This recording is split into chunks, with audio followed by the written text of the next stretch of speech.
የሚዛን ቴፒ ዩኒቨርሲቲ አካዳሚክ ፕሬዝዳንት ዶክተር ተረፈ ጌታቸው ቀጣይነት ያለው ዘላቂ እድገትን ለማረጋገጥ የሳይንስና ኢንጂነሪንግ ሚና ትልቅ መሆኑን ተናግረው በጥናትና ምርምር የተገኙ ውጤት ወደ ተግባር በመቀየር የታዳሽ ኃይል ቴክኖሎጂ ማሳደግ ትኩረት ይሻል ብለዋል። የዩኒቨርሲቲው የምርምርና አካዳሚክ ምክትል ፕሬዝዳንት ዶክተር ግርማ ጥላሁን እንደተናገሩት እስካሁን የሚዛን ቴፒ ዩኒቨርሲቲ ከ15 በላይ የምርምር ጉባኤ ማዘጋጀት መቻሉን ተናግረው በጤና በግብርናና ቴክኖሎጂ ዘርፍ ትኩረት ማድረጉን አስታውቀዋል።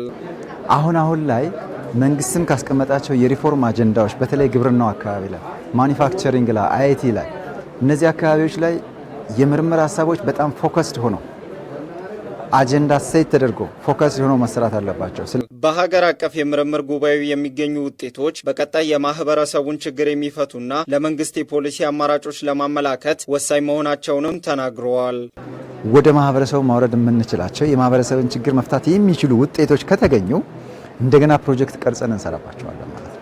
ስለዚህ ወደ ማህበረሰቡ የሚወርዱ ነገሮችን እንጠብቃለን። አንድ ሁለተኛ እንደነገርኳችሁ ቅድም እዚህ አካባቢ ላይ ለምሳሌ ግብርና ላይ ከሆነ ቴክኖሎጂ ላይ ከሆነ ኢንፍራስትራክቸር ላይ ከሆነ መሰረተ ልማት ላይ ከሆነ ዋትኤቨር እዛ አካባቢ የቀረቡ የምርምር ውጤቶች ካሉና አካባቢውን የሚጠቅሙ እንደ ግብዓት የምንጠቀምባቸው መረጃዎች ካሉ ለአካባቢው አስተዳደርም ልንሰጥ እንችላለን።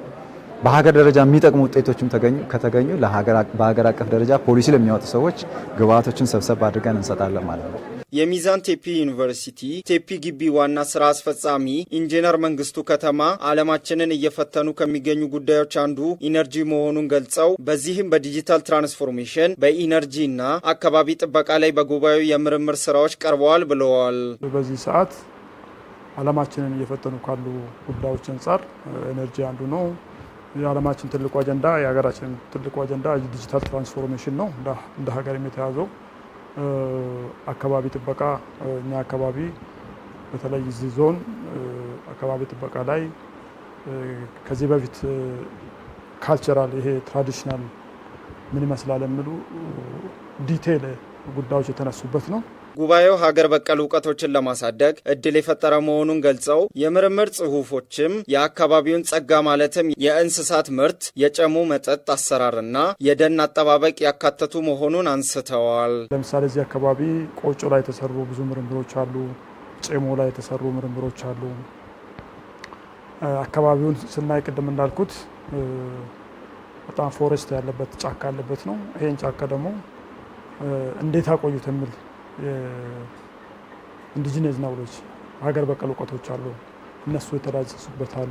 ከጉባኤው ጎን ለጎን የማህበረሰቡን ባህልና ወግ ለማስተዋወቅ የሸካ የማጃንግ እና የሸኮ ባህላዊ ምግብ አሰራር ኤግዚቢሽን የቀረበ ሲሆን የቴክኖሎጂ ፈጠራ ውጤቶችም ቀርበዋል። የውይይቱ ተሳታፊዎች በበኩላቸው ዩኒቨርሲቲው ሀገር አቀፍ ኮንፈረንስ በማዘጋጀት ረገድ የተሳካ እንደነበር ገልጸው ሀገር በቀል ባህልን ማሳደግ እንዲሁም የፈጠራ ሀሳቦች የተንጸባረቁበትና ተግባር ላይ ሊውሉ የሚችሉ የምርምር ስራዎች የቀረቡበት ነው ብለዋል።